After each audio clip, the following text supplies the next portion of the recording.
कहानी का जो मौजू है वो है हनीफा और पापा का।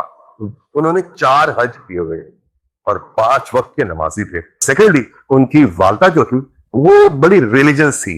हनीफा तैशी आता है और उस औरत के हाथ चला जाता है। सही, वो औरत बाहर निकलती है, कहता है मैं औरतों पे हमला नहीं करता, तू अपने प्रावानों सामने लेके आ।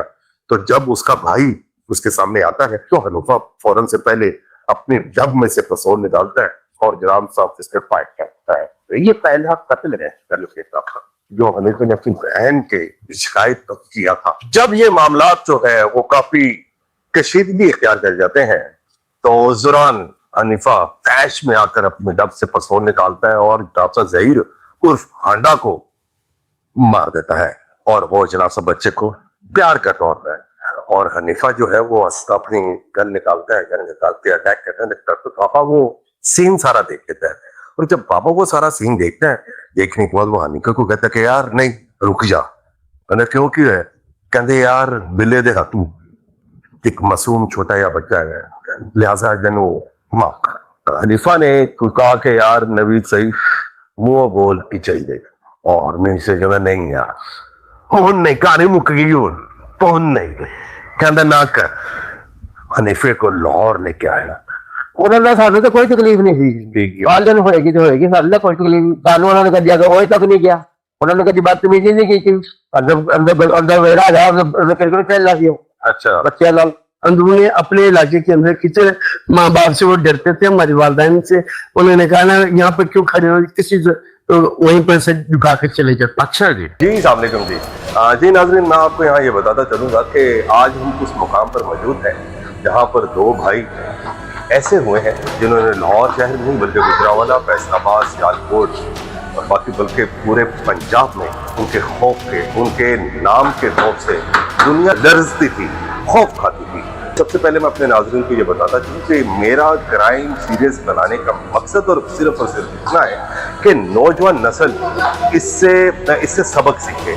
क्योंकि जो नौजवान नस्ल अपने आपे से बाहर होते हैं, एक तंगदस्ती का शिकार या गुर्बत के मारे या ऐशो इशरत की ज़िंदगी बसर करने के लिए मुख्तलिफ किस्म के क्राइम में मुलविस होते हैं, उनका इंजाम भी भयानक होता है। क्योंकि मेरा सिर्फ और सिर्फ मकसद ये है स्टोरी बनाने का कि जी लोगों में अवेयरनेस मुस्बत अंदाज से, ना कि वो मनफी हरकत करने पर वो आमादा हो जाए। जी नाज़रीन, हम उस मुकाम पर मौजूद हैं कि ये वो घर है जो कि हनीफा बाबा का घर है, बल्कि मैं ये यूँ कहूँगा ये ईद मोहम्मद उर्फ ईदू पहलवान का घर है।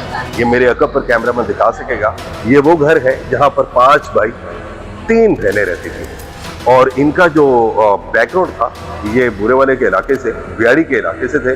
ईद मोहम्मद उर्फ ईदू पहलवान वहाँ से लाहौर आते हैं और इस जगह क़याम करते हैं। इनके 5 बेटे थे और 3 बेटियाँ थी। लेकिन और कहा यह जाता है कि ये ईदू पहलवान जो था ये मिस्त्री था और बड़ा आला दर्जे का ये मिस्त्री था और लोग इसकी तमीराती काम से बड़ा पॉजिटिव यानी एंगल लेते थे कि ये इसकी तमीराती जो काम है ये सफ़े अव्वल पर है। इसके साथ साथ ही इनके 2 बेटे जो थे, जो कि मैं इस कहानी का जो मौजू है वो है हनीफा और पापा का, वो भी बड़े एक मायानाज अपने इलाके में इस अंदरून शहर में राज मिस्त्री के तौर पर उनका एक नाम बोला जाता था।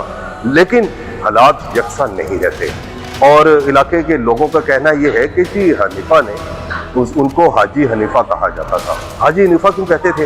वो इसलिए कहते थे कि उन्होंने 4 हज किए हुए और 5 वक्त के नमाजी थे। और सेकेंडली, उनकी वालदा जो थी वो बड़ी रिलीजियस थी। बताया जाता है कि जी जुमेरात के रोज़ वो घर से नंगे पाँव निकलती थी। इस घर से वो नंगे पाँव निकलती थी और दाता साहब जाती थी, दाता दरबार से होकर फिर करबला हमेशा जाती थी। अलम पर पाक गाजी अब्बास अलम पर वो दिया रोशन करती थी और वहाँ से पैदल फिर बीबा पाक दमन जाती थी और वहाँ पर अपने बच्चों के बेहतर मुस्तकबिल के लिए वो दुआ हर वक्त दुआ गो रहती थी। लेकिन हालात यकसा नहीं थे। जब तक कहते हैं कि जब तक उनकी वालदा जिंदा रही तब तक दोनों बेटों को बुरी आंख भी न देख सकी। जैसे ही माँ दुनिया से रुखसत होती है तो इनकी जिंदगी बिल्कुल तब्दील हो जाती है। हनीफा बाबा रूटीन के मुताबिक आते हैं अपने घर पर आते हैं काम काम करके, शाम का वक्त होता है, थके थके हारे घर आंदे ने और आगे से बहन मिलती है। बहन कहती है हनीफा अज फला फला औरत ने मेरे नाल बड़ी बदमज़गी क्रिएट की है। वो कहता क्यों भैन की होया? कहती कि वो है कि फला फला औरत ने अगर उन्हें बदतमीजी की है तो ਉਹਦੇ ਨਾਲ ही ਜਿਹੜੇ ਉਹਦੇ ਭਰਾ ਗਏ ਸੀ ਉਹਨਾਂ ਨੇ ਵੀ ਮੇਰੇ ਨਾਲ ਬਦਮਜ਼ਗੀ ਕੀਤੀ ਹੈ ਔਰ ਮੈਂ ਇਸ ਗੱਲ ਤੋਂ ਬੜੀ ਦਿਲ ਬਰਦਾਸ਼ਤ ਹੋ ਗਿਆ। ਹਨੀਫਾ ਉਹਨਾਂ ਨੂੰ ਸਮਝਾ ਜ਼ਰਾ ਪਿਆਰ ਮੁਹੱਬਤ ਨਾਲ ताकि नेक्स्ट टाइम वो मेरे नाल मुंहमारी ना करें। हनीफा तैश में आता है और वो उस औरत के हाथ चला जाता है और उस औरत की तरफ जब जाता है तो जाने के बाद वो औरत घर से बाहर निकलती है और हनीफा उस घर के बाहर खड़ा होकर ललकारता है कि बाहर निकल। ठीक है, वो औरत बाहर निकलती है, कहता है मैं औरतों से हमला नहीं करता, तू अपने भरावानों सामने लेके आ। तो जब उसका भाई उसके सामने आता है तो हनीफा फौरन से पहले अपनी डब में से पिस्तौल निकालता है और जनाब साहब उस पर फायर कर देता है। और जब ये पस मंजर सारा इनके सामने आता है तो वो औरत के सीने पर गोली लगती है।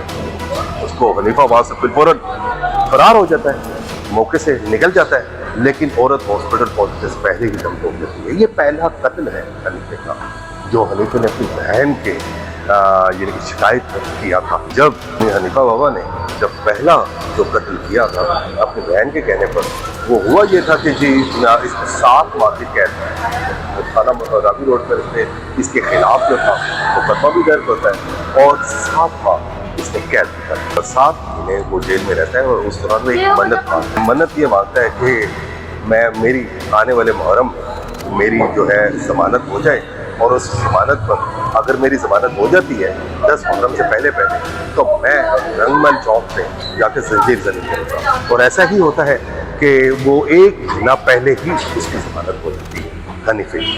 और वो यानी बताया जाता है कि फिर ये रंगमल चौक पे वो आता है अपनी मन्नत उतारता है